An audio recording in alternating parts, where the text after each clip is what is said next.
Dia nggak dengar. Dia nggak paham. Jadi kami laki-laki, nih ibu tahulah, laki-laki itu kan kalau haji umroh, kalau udah ihram, kan pakaiannya macam anduk itu kan. Hanya 2 helai. Satu di atas, satu di bawah. Laki-laki, kalau udah pakai kain yang 2 helai ini, dia nggak boleh pakai pakaian yang berjahit lagi. Dia nggak boleh lagi pakai pakaian lain selain 2 helai kain ihram ini. Termasuk pertahanan dalam negeri. Jadi kau ngerti kan pertahanan dalam negeri wis nggak usah tak jelas lah ya. Jadi laki-laki bu kalau udah pakai pakaian ihram, pertahanan dalam negeri pun harus dicopot. Betul-betul nggak pakai apa-apa. Walaupun sekarang ada juga bu disediakan celana dalam khusus ihram. Dia nggak berjahit. Dia macam popok anak bayi. Nah, cuman agak jarang pula jamaah mau beli kayak gini nih. Karena makainya agak repot. Ya kan nggak kerjaan dibentang popoknya dia ngeletak.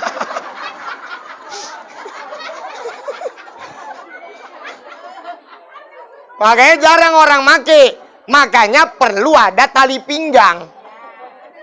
Tali pinggang boleh Ustaz, tapi ada jahitannya. Boleh, karena tali pinggang nggak termasuk pakaian. Dia termasuk alat.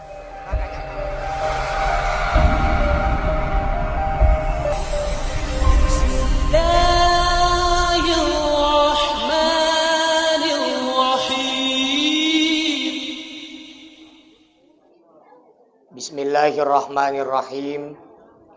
Assalamualaikum warahmatullahi wabarakatuh.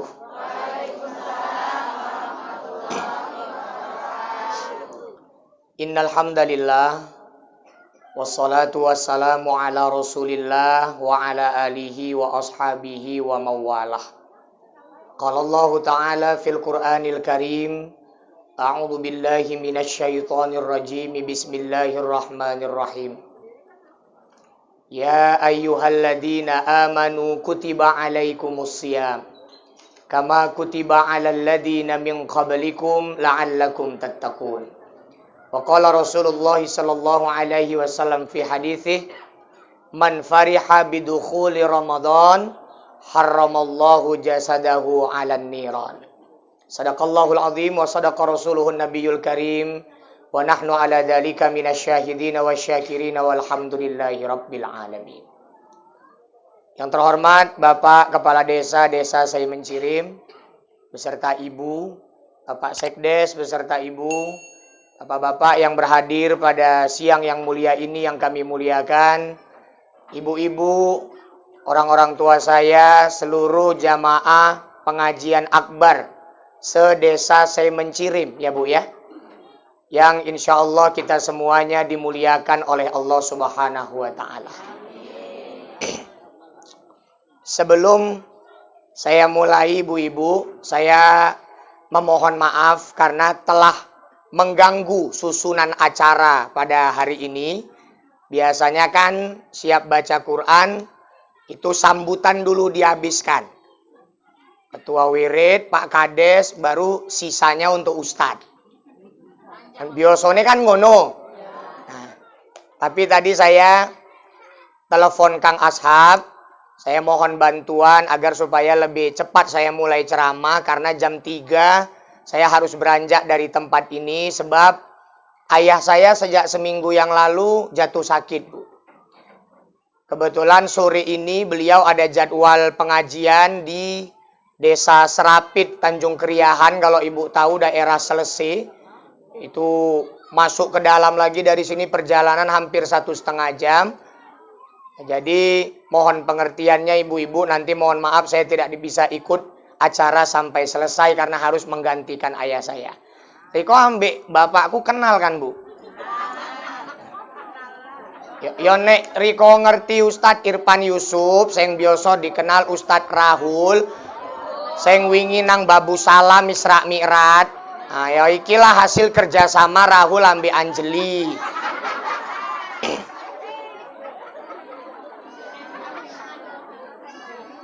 Ya, Jadi saya pun mohon doa ibu-ibu supaya ayah saya cepat diangkat penyakitnya dan bisa beraktivitas, berdakwah sebagaimana biasanya. Nah, baik ibu-ibu, orang-orang tua saya. Sini masih lapang, Bu. Nah, ini pula resikonya Ustadz ceramah duluan, ibu-ibunya masih pada berdatangan, belum semua kumpul. Nah, ibu-ibu, orang-orang tua saya yang dimuliakan Allah, karena waktu kita singkat, kita nggak usah banyak basa-basi, to the point aja. Singkat, padat, tepat. Ibu-ibu, orang-orang tua saya, tanpa terasa, hanya dalam hitungan beberapa hari lagi, kita akan bertemu dengan bulan yang sangat mulia. Tamu yang sangat agung, yang diidam-idamkan oleh seluruh umat Islam di dunia. Bahkan sejak sebulan yang lalu, semua umat Islam sudah berdoa kepada Allah sebagaimana doanya Rasulullah sallallahu alaihi wasallam. Allahumma barik lana fi Rajab wa Sya'ban wa ballighna Ramadan. Semua umat Islam minta diberkahi di bulan Rajab dan Sya'ban, dipanjangkan umur supaya bertemu dengan bulan suci Ramadan. Karena ibu-ibu yang udah-udah, banyak contoh kita lihat saudara-saudara kita tidak diizinkan oleh Allah bertemu dengan bulan Ramadan. Tahun lalu aja mungkin ada tetangga kita, saudara kita, malamnya terawih pertama, siangnya dicabut nyawanya oleh Allah. Ada yang cuma sempat puasa setengah bulan. Di tengah Ramadan, nyawanya diambil oleh Allah. Maka kita minta diizinkan Allah panjang umur, bertemu dengan bulan Ramadan, bahkan menyelesaikan Ramadan sampai akhir dan bertemu dengan Ramadan yang akan datang. Karena ibu-ibu jamaah, kenapa kita berharap bertemu dengan bulan Ramadan? Karena Ramadan adalah kesempatan yang paling baik, kesempatan yang paling hebat untuk kita mengumpulkan pahala sebanyak-banyaknya. Pada bulan Ramadan, ibadah sunnah nilainya seperti ibadah wajib. Ibadah wajib pahalanya dilipat gandakan oleh Allah Subhanahu wa Ta'ala. Maka kita bukan cuma minta panjang umur, tapi kita minta nanti waktu Ramadan sehat walafiat. Karena kalau saudara kita yang sakit di bulan Ramadan, kasihan, Bu. Dia tak bisa puasa, dia tak bisa tadarus, dia nggak bisa tarawih. Karena ibadah di bulan Ramadan semuanya membutuhkan fisik yang sehat. Maka ibu dari sekarang rajin olahraga, Bu. Subuh-subuh ibu jogging, ya kan? Sambil nyirami kembang, kan iso juga. Ya kan?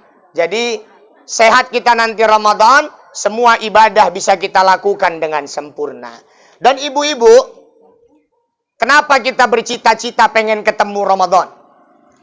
Ada satu malam nanti di akhir Ramadan yang saya mohon ayo kita sama-sama berjuang mengejar malam ini, yang kita kenal dengan malam Lailatul Qadar. Kenapa selama ini banyak umat Islam yang masih kurang semangatnya mengejar malam ini? Karena dia belum betul-betul paham keutamaan apa yang Allah janjikan pada malam ini. Selama ini kan orang taunya cuman Lailatul Qadar lebih baik daripada 1000 bulan. Tapi nggak tahu maksudnya itu cemana. Tapi kalau kita tahu maksudnya, saya percaya Ramadan tahun ini ibu akan berjuang meraih malam itu. Kan kata Allah, Lailatul Qadar lebih baik daripada 1000 bulan. Apa maksudnya Ustaz?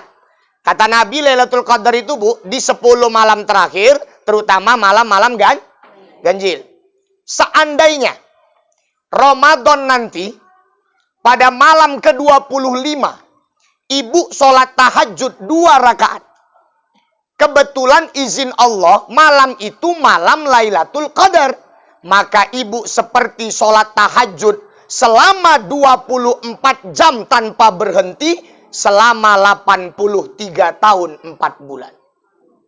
1000 bulan itu, Bu, sama dengan 83 tahun 4 bulan. Dengan ibu sholat 2 rakaat aja pada malam Lailatul Qadar, ibu seperti sholat tahajud 24 jam gak berhenti-berhenti selama 83 tahun 4 bulan. Pada malam 27 Ramadan, ibu baca Quran. Rupanya malam itu malam Lailatul Qadar. Maka ibu seperti baca Quran 24 jam gak berhenti-berhenti selama 83 tahun 4 bulan. Bu, sekarang kita nyari orang yang masih hidup di usia 80 payah, ya kan Bu? Orang 50-an tahun udah sakit-sakitan. Mertua saya yang perempuan meninggal di usia 40 tahun serangan jantung.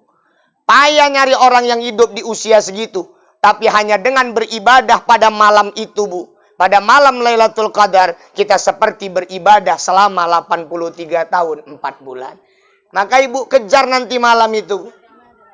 Cuman ibu-ibu jamaah, jangan mentang-mentang kata Nabi 10 malam terakhir dan dia hanya di malam-malam ganjil. Ibu terus ibadahnya milih-milih malam. Nanti malam ke-21, yo 21 Lailatul Qadar, yo ibadah. Sesuke 22, libur. Enggak ngono, Bu. Yang dapat Lailatul Qadar itu yang berhati-hati setiap malamnya, berjaga-jaga istiqomah ibadah setiap malamnya. Karena kita nggak tahu perhitungan pemerintah kita, perhitungan Kementerian Agama kita dalam menetapkan 1 Ramadan itu betul apa enggak, kita nggak tahu. Kan sering ya, selama ini kan ada perbedaan. Nanti misalnya Muhammadiyah puasa tanggal 13. Kita puasa tanggal 14. Sering kejadian gitu. Kalau puasanya beda, ini nggak repot kali, Bu. Yang lebih repot kalau rayanya beda. Ya kan? Ini mama-mama pengalaman lah ini. Dia udah ancang-ancang besok mau raya, udah masak lontong ya kan, Bu. Rupanya ditunda rayanya. Basi lontong ibu ya kan. Cuman ibu-ibu jamaah yang dimuliakan Allah, perkara perbedaan ini ayo kita saling menghargai satu sama lain. Jangan nanti misalnya beda, yang satu 13, yang satu 14. Jangan yang 14 nyalahkan yang 13, jangan yang 13 menyalahkan yang 14. Karena masing-masing punya dasar hukum. Masing-masing dalam menetapkan 1 Ramadan punya metode yang berbeda. Kalau kita yang ikut pemerintah pakai metode namanya ru'yatul hilal, melihat bulan. Prinsipnya bulan itu nggak sekedar nampak, tapi harus sudah sampai 2 derajat. Tapi kalau orang Muhammadiyah, mereka menggunakan metode hisab, perhitungan. Jadi mereka Ramadan tahun depan, mereka udah tahu tanggal berapa jatuhnya. Dan mereka nggak harus 2 derajat, asal udah nampak bulannya, masuklah Ramadannya. Nah, dua-duanya punya landasan yang pernah dilakukan oleh Rasul. Jadi jangan menyalahkan. Tarawih gitu juga. Ada yang 11 rakaat, ada yang 23 rakaat. Nggak usah saling nyalahkan. Bu, ibaratnya ginilah. Jalan menuju ke tempat acara kita ini kan nggak cuma satu. Ada banyak jalan, ya kan Bu? Tadi saya kan dari Binjai, Bu. Binjai, saya masuk Simpang Diski. Terus saja, jumpa pajak Rabu, belok kiri.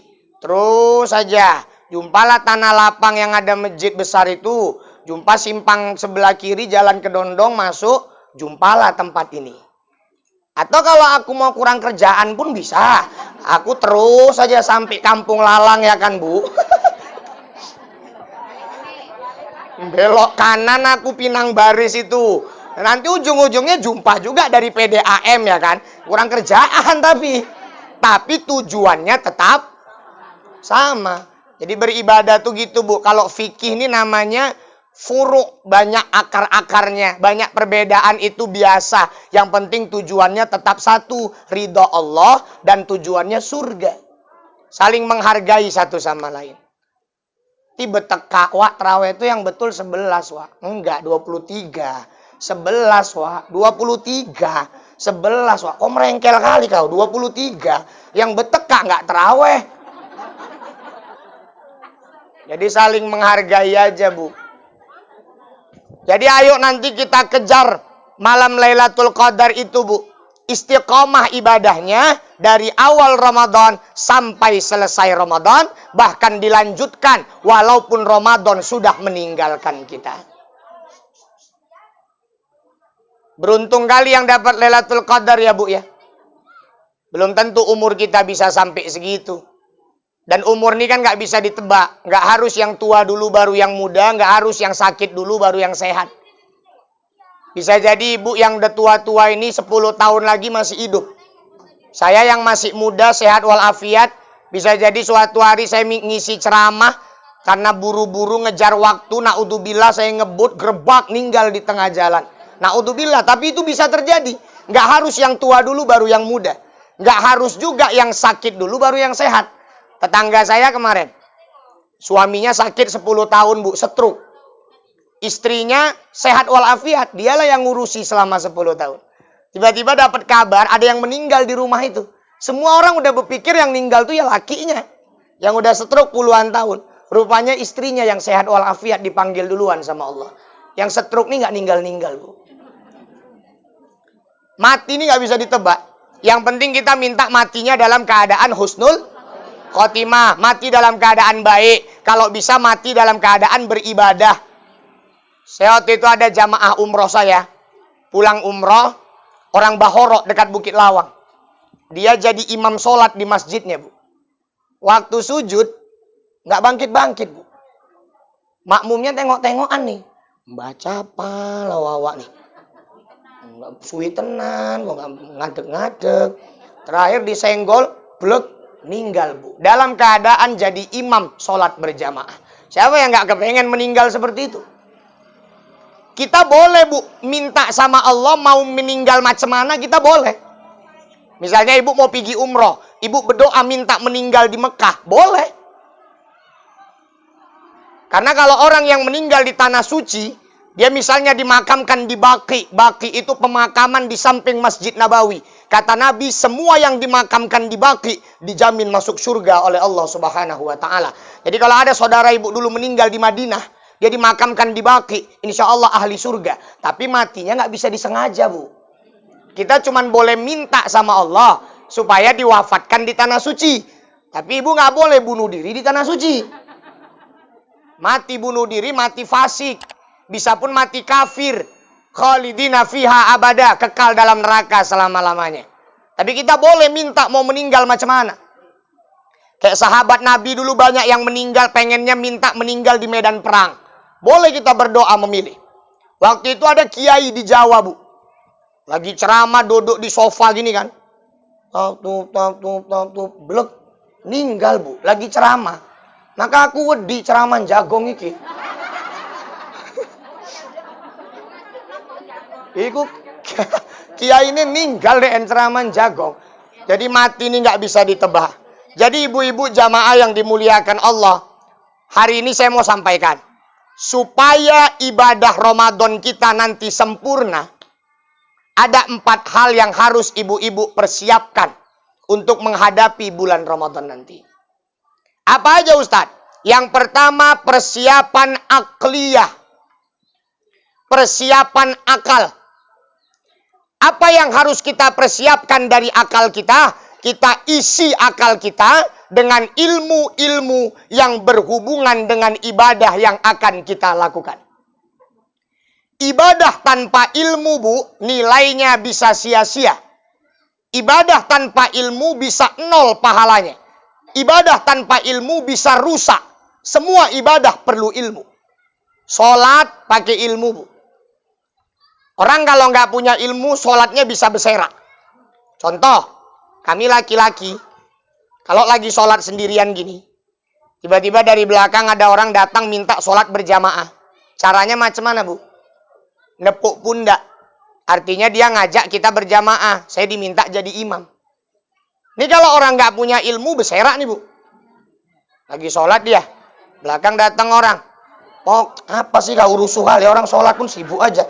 Batal sholatnya karena nggak punya ilmu. Kalau punya ilmu Bu, apapun masalah bisa kita hadapi waktu ibadah. Contoh, saya dulu Bu, waktu di Mekah. Di Mekah itu Bu, orang-orang Mekah kalau cerita adab, dibandingkan orang Indonesia, nggak ada apa-apanya. Adab orang Indonesia itu lebih bagus daripada adab-adab orang Mekah. Contoh, kita kalau orang Indonesia ngelewati orang duduk, adabnya macam mana, Bu? Kita turun tangan, agak tunduk, amit ya wa, kan gitu, Bu. Di Arab mana ada amit ya wa? Nggak ada. Orang Arab tuh ngelewati orang duduk, Bu, ya tegak aja jalan, mana ada tunduk-tunduk, mana ada permisi-permisi.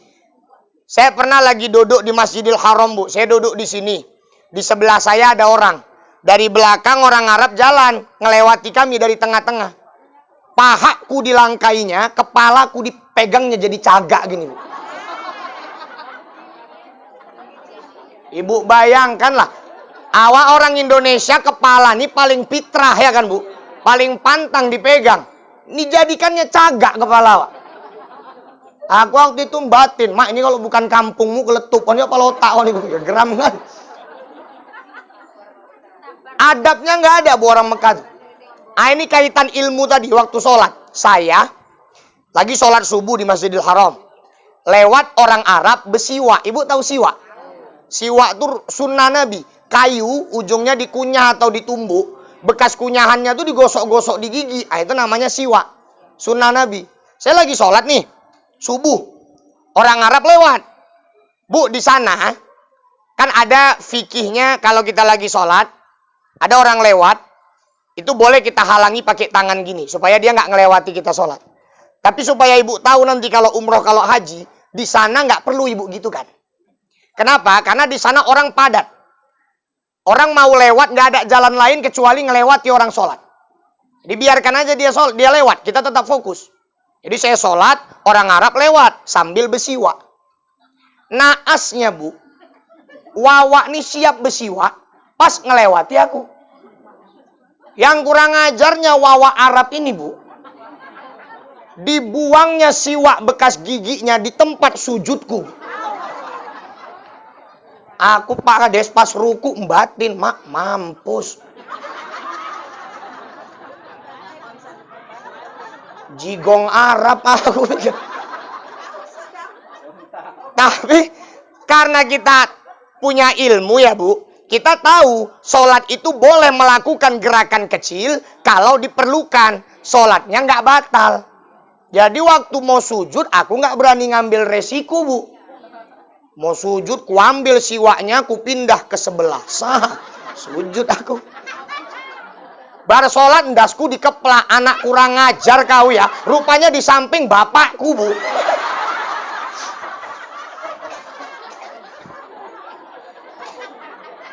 Kita ibadah tuh perlu ilmu, Bu.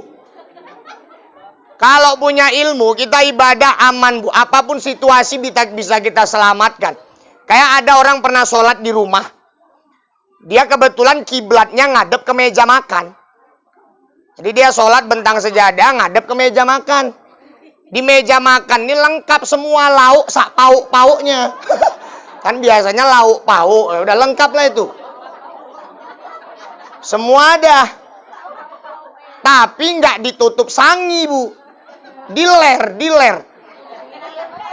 Bahasa Inggrisnya diler. Lagi sholat dia, Bu. Lagi sholat, lompat kucing.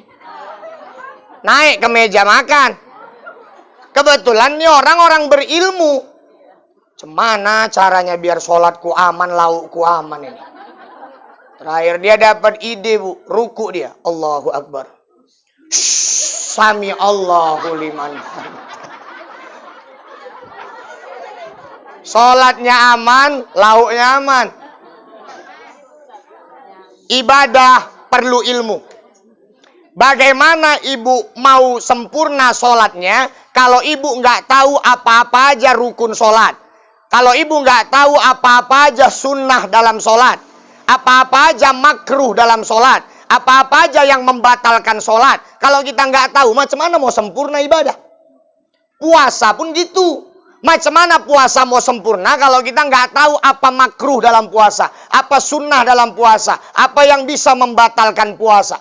Saya dulu waktu kecil, Bu, SD, belum paham kalilah agama ya kan. Saya dulu sering ditoko-tokoi sama wawa-wawa sebelah rumah. Dibilang wawa itu gini, kalian kalau puasa-puasa jangan mandi sungi. Nanti kentut dalam air batal. Ibu ada yang pernah ngomong gitu sama anaknya?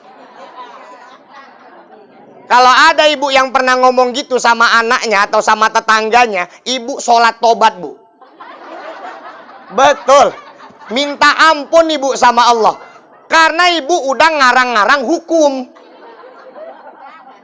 Banyak kali orang Indonesia ini pandai-pandian, Bu. Aku masuk pesantren Darul Arafah, penasaran aku. Ku bongkar Quran 30 juz, Bu. Ku cari buku-buku hadis. Ku bongkari kitab-kitab fikih. Enggak petuk, Bu. Ngentut dalam air, batalkan puasa itu enggak eneng. Tapi mbien ya kan, jenengnya anak-anak ya, Bu. Merengkel. Dilarang mandi sungi juga kami. Kawanku nggak tahan, Bu. Belum. Weh, kentut kau batal, dah makan aja kau. Karena belum punya ilmu. Ibadah tanpa ilmu bisa nggak ada nilai, Bu. Apalagi contohnya, ibu saya tanya, ibu kalau lagi puasa, ngambil wudhu, kumur-kumur, Bu. Apa hukumnya? Kenapa ibu jawab makruh? Karena dari kecil ibu diajari. Nah, kalau puasa, ngambil wudhunya jangan kumur-kumur. Nanti makruh. Ini sesat. Ini nggak betul. Walaupun ibu lagi puasa, ibu kumur-kumur, waktu wudhu, itu kumur-kumur hukumnya nggak berubah. Tetap sunnah wudhu. Jadi hukumnya tetap sunnah. Dikerjakan berpahala, ditinggalkan nggak apa-apa. Yang nggak boleh kalau waktu kumur-kumur ibu korupsi. Itu nggak boleh.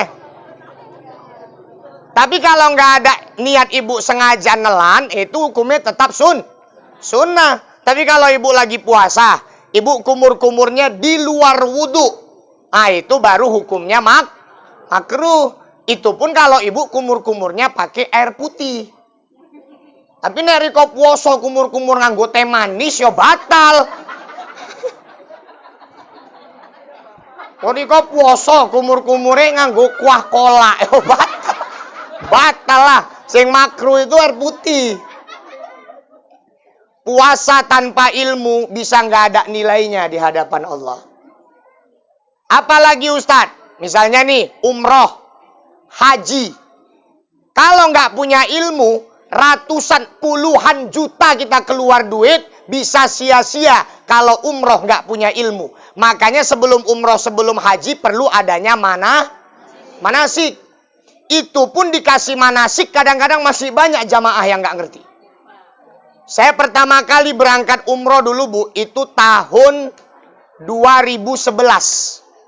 Saya dari 2011, kelas 5, kelas 2 aliyah, saya udah bimbing jamaah umroh.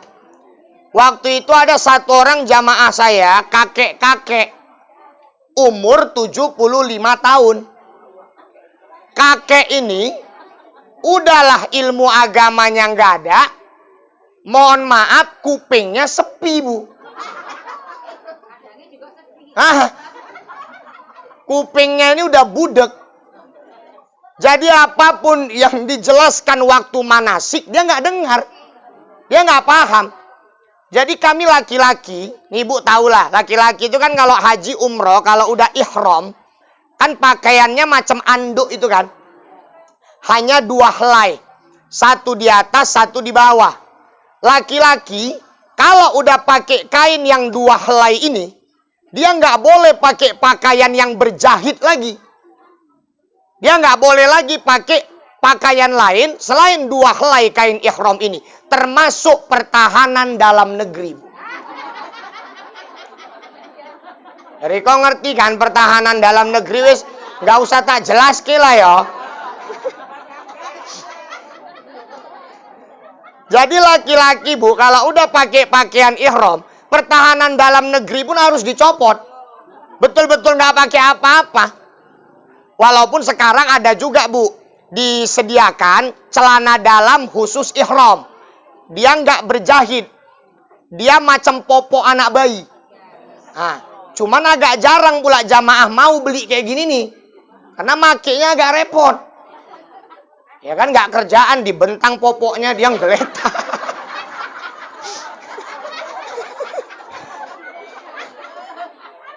Makanya jarang orang make. Makanya perlu ada tali pinggang.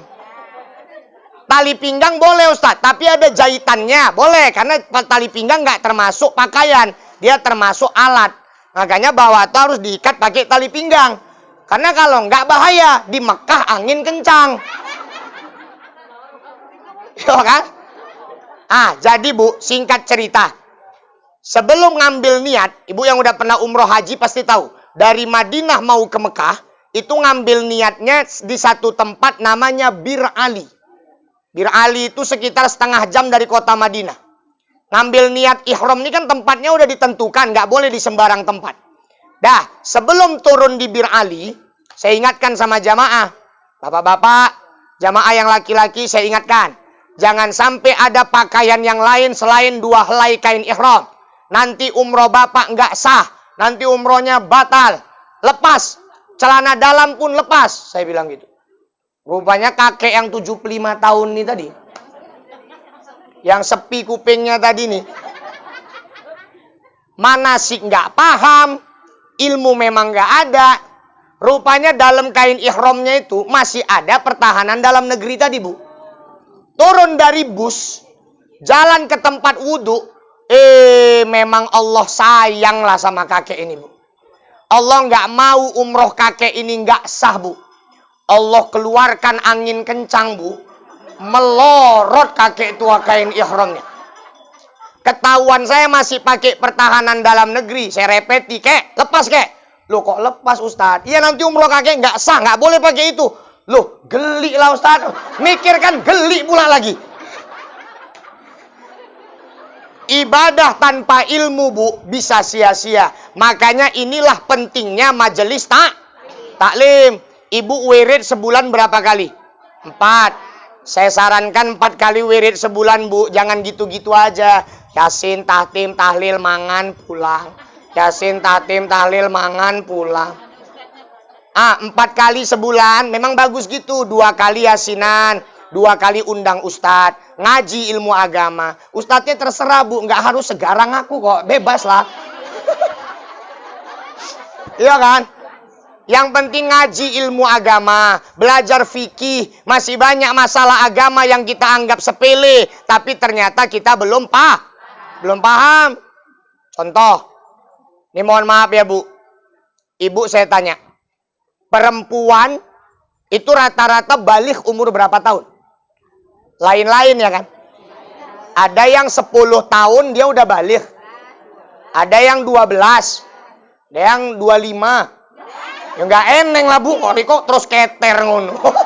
Nggak eneng. Kita buatlah rata-rata ya Bu ya. Ibu ini dulu rata-rata baliknya umur 12 tahun ya. Kita sama ratakan aja. Sekarang ini kita sama ratakan. Umur Ibu semuanya 50 tahun. Ya udah, yang muda gak rugilah dituakan sedikit. Yang tua untunglah dimudahkan sedikit. Pokoknya nih semua 50. Ibu dulu balik umur 12. 50 kurang 12 berapa? 38. Berarti Ibu udah 38 tahun Ibu balik. Berarti Ibu udah 38 tahun mandi wajib. Mandi wajib syarat sah ibadah. Nggak sah mandi wajib, nggak sah sholat. Nggak sah mandi wajib, haram megang Quran. Nggak sah mandi wajib, berdosa masuk masjid. 38 tahun Ibu mandi wajib. Kutanya, berapa rukun mandi wajib? Meneng Riko kan? 38 tahun mandi wajib Bu. Yang kalau mandi wajib nggak sah, sholat nggak sah. Tapi kita belum tahu berapa rukun mandi wajib. Itulah pentingnya majelis taklim. Masalah agama yang sepele ternyata kita belum paham. Tapi mendingan Ibu nggak tahu diem. Aku ceramah di Binjai, aku tanya anak-anak gadis, berapa rukun mandi wajib? 5 Ustaz. Apa aja? Odol, sampo, sikat gigi, sabun. Suka-suka hatinya aja. Rukun mandi wajib itu berapa Ustaz? 2, gor loro Bu. Niat. Kemudian mengalirkan air ke seluruh tubuh. Asal udah niat, asal udah basah semua badan, sahlah mandi wajibnya. Nggak perlu pakai sabun, pakai sampo, sikat gigi, sah mandi wajibnya. Tapi pakai sabun, pakai wangi-wangian, itu dikerjakan berpahala, ditinggalkan nggak apa-apa. Cukup, Bu. Makanya mandi wajib tuh paling enak di sungai. Kan? Cari daratan tertinggi, air terdalam, niat. Aku sengaja mandi wajib karena Allah Ta'ala.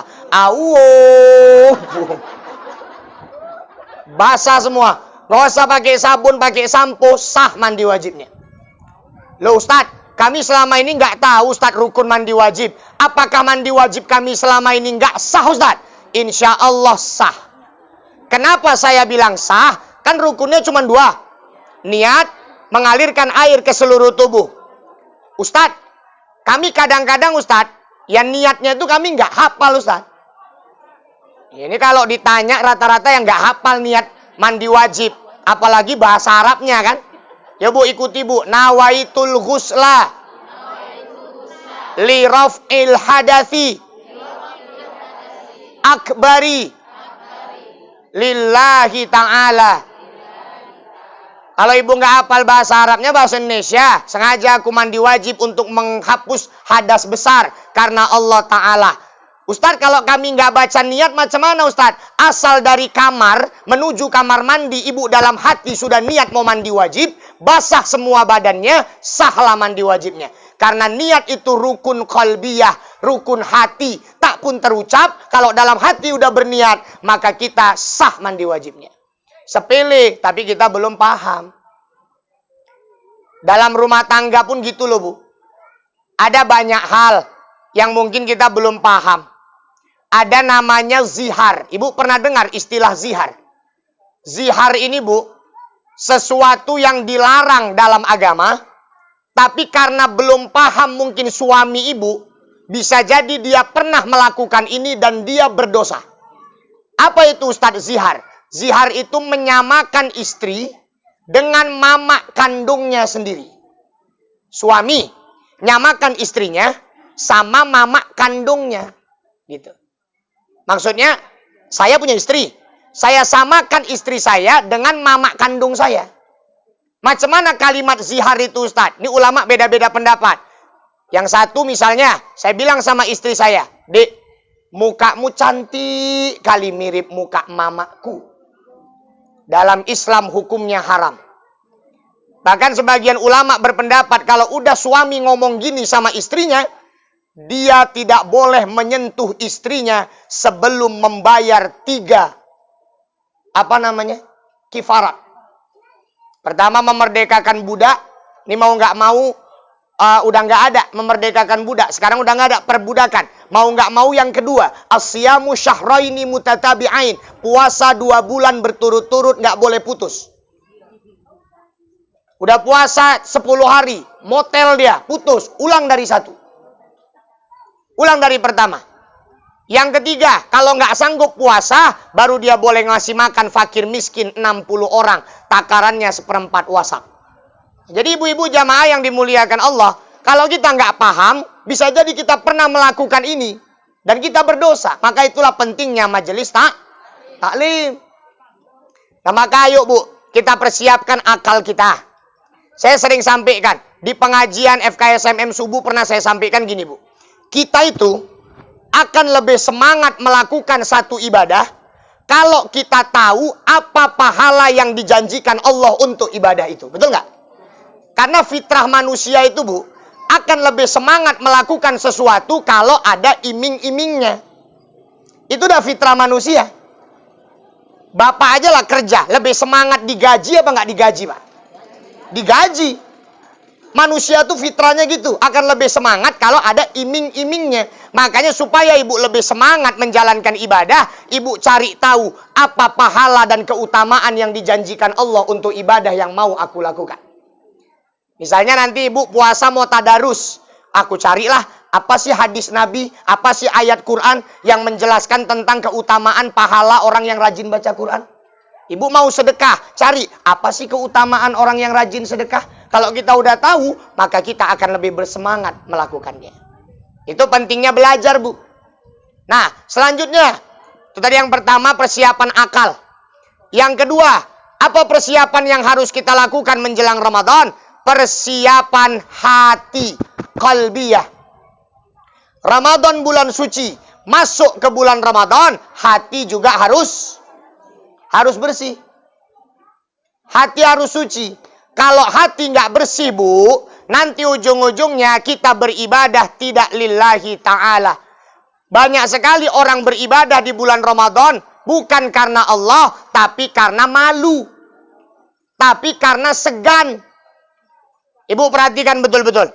Kata Nabi, man soma Ramadan imanan wahtisaban ghufira lahu ma taqaddama min dambi.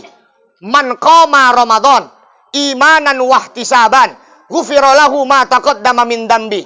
Barang siapa yang berpuasa Ramadan, barang siapa yang tarawih di bulan Ramadan karena iman dan mengharap pahala hanya dari Allah, maka akan diampunkan dosa-dosanya yang telah lalu. Tapi yang diampunkan dosanya yang telah lalu, yang puasanya karena iman dan hanya mengharap pahala dari Allah.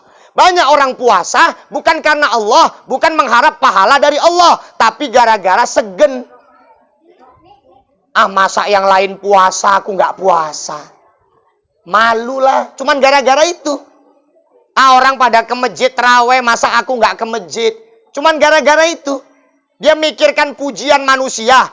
Dia mikirkan cacian manusia. Dia tidak mengharap pahala dari Allah. Maka murnikan niat kita ibadah. Apapun yang kita lakukan nanti di bulan Ramadan, semuanya karena iman dan mengharap pahala semata-mata hanya dari Allah.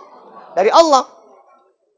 Bu, tadi kan saya bacakan hadis. Man fariha bidukhuli Ramadan, haramallahu jasadahu 'alan niran. Siapa yang bergembira akan datangnya bulan suci Ramadan, maka akan diharamkan jasadnya masuk ke dalam api neraka. Ibu senang nggak Ramadan ini mau datang? Bu, yang senang Ramadan mau datang itu hanya orang beriman. Orang kalau nggak punya iman, dia suntuk mau datang Ramadan. Oh, alah wis arek poso, nggak iso ngerokok, aku awan-awan. Nggak iso mangan, nggak iso ngombe. Orang kalau nggak punya iman, stres dia, Bu, mau datang Ramadan. Tapi kalau orang beriman, dia sadar Ramadan kesempatan nabung pahala, dia akan bergembira akan datangnya bulan Ramadan. Dan orang yang bergembira dengan kedatangan bulan Ramadan, haram jasadnya masuk ke dalam api neraka. Kemari kita bergembira menyambut kedatangan bulan yang agung, bulan suci Ramadan. Persiapan hati, Bu. Inna fi jasadi bani Adam mudghah, kata Nabi. Sesungguhnya dalam tubuh manusia ada segumpal daging. Idza sholahat sholahal jasadu kulluh wa idza fasadat fasadal jasadu kulluh. Kalau baik daging ini, baik semua tingkah lakunya, baik semua ucapannya. Wa idza fasadat fasadal jasadu kulluh. Kalau buruk daging ini, buruk semua tingkah lakunya, buruk semua ucapannya. Ala wahyal qalbu. Daging yang dimaksud adalah hati. Jadi kalau ada orang kelakuan yang nggak baik, itu cerminan hatinya yang kotor. Kalau ada orang ucapannya kotor, suka cakap kotor, suka mencaci maki orang, itu cerminan hatinya nggak bersih. Maka mari kita bersihkan hati. Saya nonton juga video ceramah ayah saya waktu Isra Mi'raj di Babu Salam. Itu kalau nggak salah saya membahas membersihkan hati. Ayo banyak bersihkan hati dengan baca Quran, dengan zikir, dengan banyak dengar ceramah. Ini dengar ceramah ini bersihkan hati, Bu. Tapi kalau ada, ibu udah sering dengar ceramah, tapi hati nggak berubah, kelakuan nggak berubah, tingkah laku nggak berubah, ucapan nggak berubah, berarti hati ibu sudah membatu. Berarti hati ibu keras. Bagaimana cara melunakkan hati yang sudah keras? Antalina qalbak, kata Nabi. Cara melunakkan hati yang sudah keras, imsah bira'sil yatim wa at'amil miskin. Banyak-banyak mengusap kepala anak yatim dan memberi makan fakir miskin. Itu bisa melembutkan hati ibu. Maka persiapan qalbiyah kita lakukan. Yang ketiga, apa persiapan yang harus kita lakukan? Persiapan maliyah, persiapan harta. Untuk apa harta kita persiapkan, Ustadz? Tapi kita Ramadan nggak makan siang, nggak minum. Ngapain perlu kali nyiapkan harta? Ibu-ibu jamaah, kita perlu siapkan harta untuk memperbanyak sedekah. Karena tadi saya sudah sampaikan ibadah sunnah seperti ibadah wajib. Ibadah wajib dilipat gandakan oleh Allah Subhanahu wa taala. Banyakkan sedekah di bulan Ramadan. Saya sampaikan kemarin waktu di mana Isra Mi'raj yang terakhir sama FKSMM. Saya sampaikan, Bu, satu amalan tolong Ibu amalkan nanti yang hadis sering kita dengar. Tapi kita mungkin masih sepele sehingga belum istiqomah kita ngamalkannya. Kata Nabi, memberi bukaan puasa kepada orang yang berpuasa, maka pahalanya seperti orang berpuasa tanpa dikurangi sedikit pun. Ini nabung pahala paling gampang dengan cara ini. Nanti ibu selama ini ngantar makanan ke masjid untuk orang buka puasa. Rata-rata ini kalau pas jadwal jaburan kok. Iya kan? Aku wis hafal kelakuanmu, Bu. Terus podo-podo ngerti kita. Kalau nggak jadwal jaburan, nggak nganter. Padahal ngasih bukaan orang puasa, pahalanya seperti orang berpuasa. Ibu antar makanan ke masjid. Setiap hari goceng aja ibu sisihkan duit. Ibu antar gorengan ke masjid. Dimakan 10 orang di masjid. Satu hari ibu dapat 11 pahala puasa. 10 pahala orang yang makan gorengan. 1 pahala ibu sendiri. Gampang nyari pahalanya. Jadi nanti amalkan, Bu, istiqomah. Dari hari pertama sampai hari ke-30. Hari terakhir. Tiap hari goceng-goceng aja. Nggak usah banyak-banyak. Ibadah tuh bagusan sikit. Tapi rutin. Daripada banyak sekali-sekali. Tahajud tuh bagusan 2 rakaat. Tapi tiap malam. Daripada ibu tahajud 10 rakaat, tapi setahun sekali. Makanya nggak apa-apa goceng-goceng, tapi tiap hari, Bu. Nanti ibu semua nih ngamalkan. Goceng. Oh, banjir gorengan masjid ibu. Biasanya anak-anak mandi bola, ini mandi risol pun isong yuk. Perlu kita siapkan harta di bulan Ramadan untuk sedekah. Kemudian apa lagi, Ustaz? Kita kan mau beli sahur. Kita kan mau beli bukaan. Dalam Islam ada istilahnya puasa wisol. Puasa terus menerus. Nggak ada bukanya, nggak ada sahurnya. Ini Nabi Muhammad boleh melakukan, tapi umatnya haram melakukannya. Jadi kita harus sahur, harus buka. Dan namanya sahur, makannya tuh bangun tidur. Kalau nggak betul-betul enak, mana selera makannya? Itu yang menyebabkan akhirnya ibu-ibu paling paham biaya makan di bulan puasa lebih besar daripada biaya makan di luar bulan puasa. Betul nggak? Padahal makannya cuma 2 kali sehari. Tapi biayanya lebih besar. Karena kan ibu istri sayang sama suami. Ibu kepengen suami makannya selera. Ibu kepengen istri anak makannya selera. Terakhir ibu belanjanya daging, ayam, yang enak-enak. Biaya lebih besar. Maka kita berdoa, ya Allah lapangkan rezeki di bulan Ramadan. Supaya bisa sahur enak tiap hari, buka enak tiap hari, semangat puasanya sehat walafiat. Ibu doa, ya Allah, aku mau beli beras, aku mau beli daging, aku mau beli ayam, ya Allah. Berikan rezeki, ya Allah. Doa minta sama Allah, tapi di kuping suami.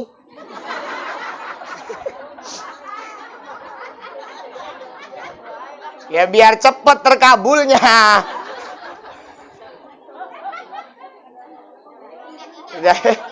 Jadi ibu-ibu jamaah yang dimuliakan Allah, persiapan maliyah perlu.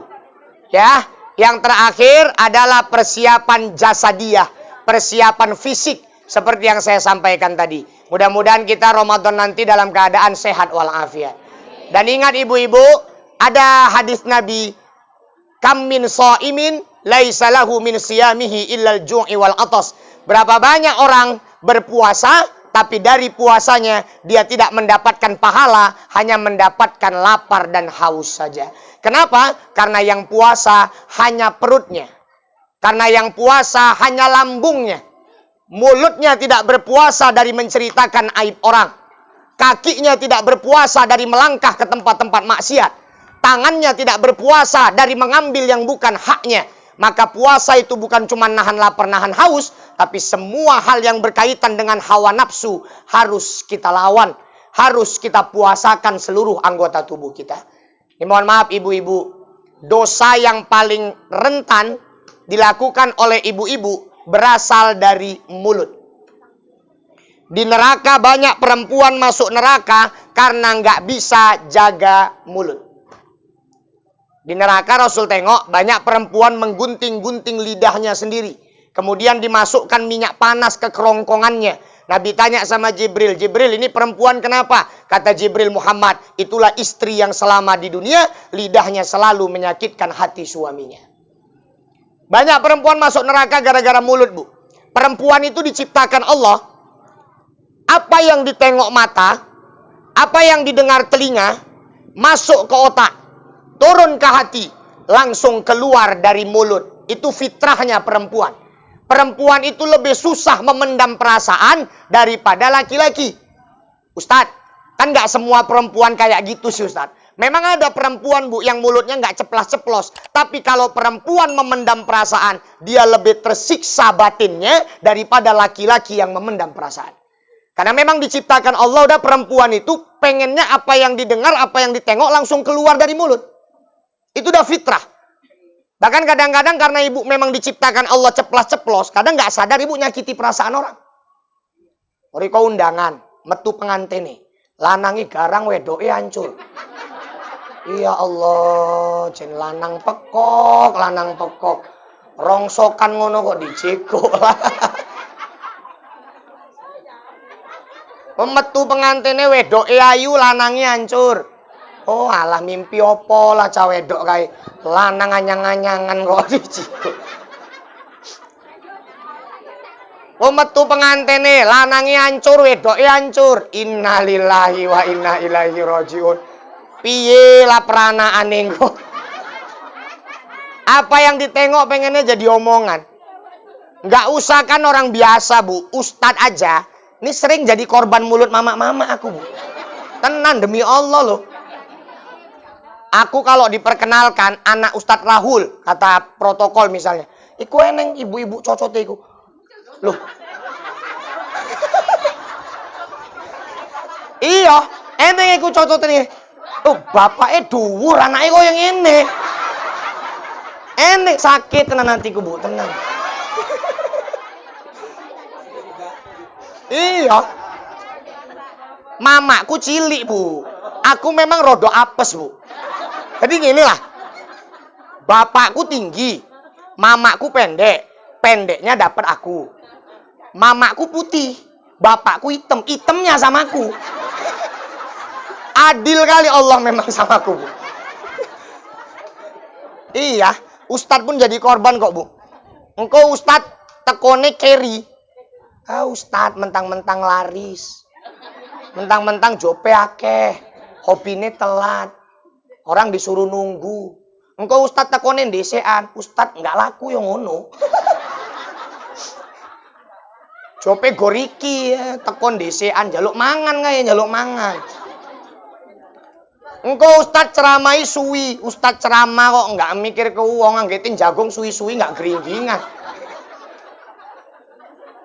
Iya. Engkau Ustadz ceramai dilu. Ustadz ceramah kok ya petik nelek. Ceret uwis. Sing diarep gor amplop tok la ilaha illallah. Ustadz pun jadi korban kok. Makanya lisan, Bu, hati-hati. Bu, mulut ini ya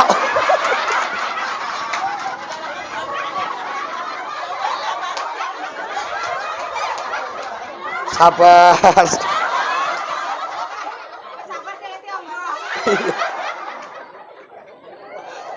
Ya wes lah, Bu, aku ikhlas kok, Bu. Memang bapakku fans akeh. Iya kan. Ya wes lah, aku sik enom padahal ya kan. Iso garangan bapak yo. Isin tenan lah bapakku duwe anak kaya aku iki, Bu. Enggak lah yo kan. Enggak. Ibu kan main-main kan, Bu. Ya aku pun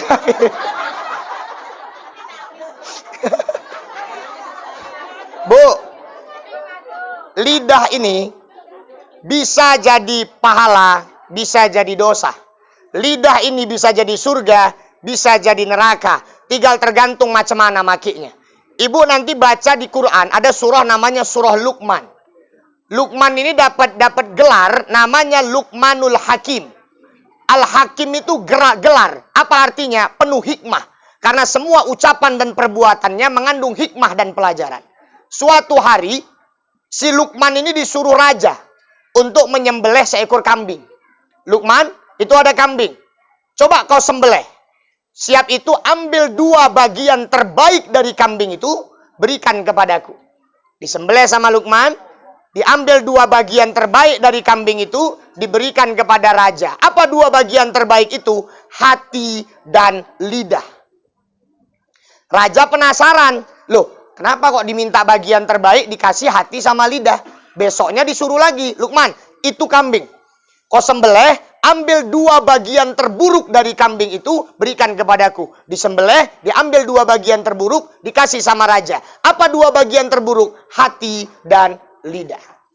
Hati dan lidah bisa jadi bagian terbaik kalau kita manfaatkan dengan baik.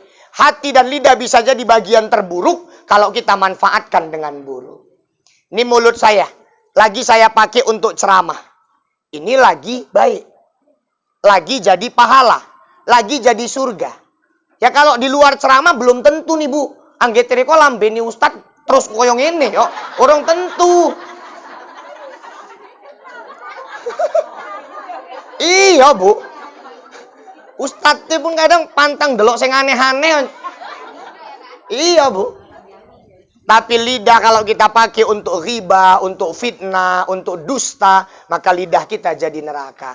Maka manfaatkanlah mulut ibu untuk baca Quran, untuk zikir, untuk mengajak orang kepada kebaikan dan lain sebagainya. Jadi mudah-mudahan ibu-ibu, orang-orang tua saya yang dimuliakan Allah, kita diberikan panjang umur oleh Allah bertemu dengan bulan Ramadan, sehat walafiat selama Ramadan sampai selesai Ramadan, sampai bertemu lagi dengan Ramadan-Ramadan yang akan datang. Yang penting Ramadan tahun ini, ayo kita manfaatkan dengan sebaik-baiknya. Walaupun kita berharap bertemu lagi dengan Ramadan tahun depan, tapi sebaiknya ibu anggap Ramadan tahun ini adalah Ramadan terakhir untuk kita.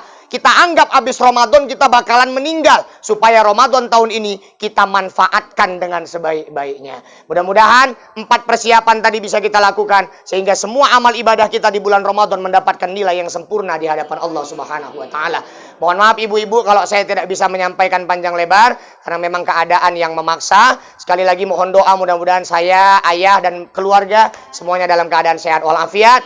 Kami juga mendoakan seluruh warga, khususnya umat Islam di Semen Cirim ini, yang saya tahu betul macam mana kekompakannya dalam beragama, semuanya tetap dalam keadaan sehat walafiat, dan dalam naungan ridha Allah Subhanahu wa Ta'ala. Dan percayalah Bapak Ibu, kalau Bapak Ibu tetap menjaga keimanan, ketakwaan, semangat ibadah, udah janjinya Allah, walau anna ahlal qura amanu wattaqau, lafatahna alaihim barakatim minas sama'i wal ard. Kalau warga satu penduduk negeri, satu penduduk desa beriman bertakwa kepada Allah, Allah akan datangkan rahmat dari langit dan bumi. Itu rahmat langit bumi muncul. Tapi kalau kita iman dan takwa hilang, azablah yang akan datang. Jadi Bapak Ibu, silakan kompak. Segala maksiat diberantas. Mana tempat-tempat maksiat, perjudian, tempat-tempat perzinahan. Kalau bisa ibu-ibu perwiritan, Bapak Kades, jamaah-jamaah masjid, kompak datangi tempat itu, bubarkan. Itu baru kampung yang sangat dicintai Allah Subhanahu wa Ta'ala. Mudah-mudahan kita ketemu lagi lain waktu, lain kesempatan. Ilal liqa ma'as salamah. Assalamualaikum warahmatullahi wabarakatuh.